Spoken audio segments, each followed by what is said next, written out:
Okay, so we have 100 grams of pork. We have 250 grams of ground beef. We have about 30 grams of Parmesan cheese. 1 egg. We're gonna need this mix, which I already made it. It's about 60 grams of breadcrumbs. I put 2 spoons of parsley, a pinch of cumin, and a pinch of nutmeg. We're also gonna need a pinch of ground black pepper and salt. Okay, so for starters, we're gonna put the meat inside, both of them.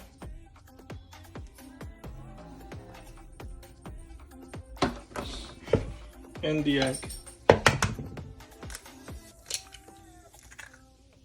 Then you have to mix it with your hands.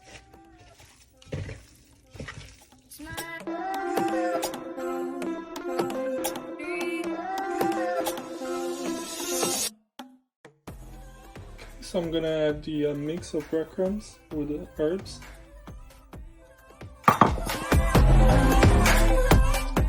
And I added the Parmesan cheese.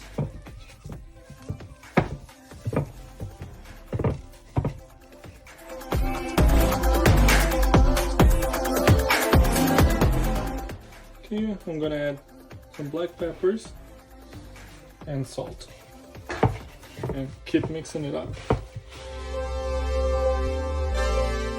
Our mix is ready, and I'm now gonna make the meatballs.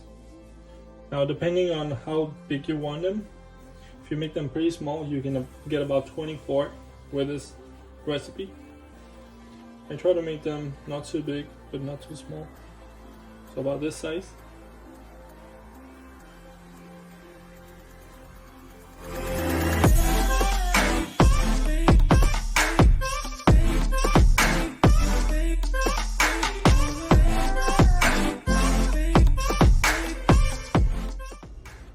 There you go. I got 14 meatballs. So I'm going to cook them right now. Using this pot, I'm gonna put some olive oil. Using a spoon, you want to turn them around. You want to flip them on the other side. You want to let them cook a little more. Okay, my meatballs are cooking, and I'm gonna add some tomato sauce. It's about 800 grams of tomato sauce. And we want the flame to be light. Using the same can where you get the tomato sauce from, you want to fill up a quarter of water, and you're gonna add it. Cover it and let it cook for 30 minutes. Oregano, pepper, and salt. Pinch of oregano, and salt and pepper to taste.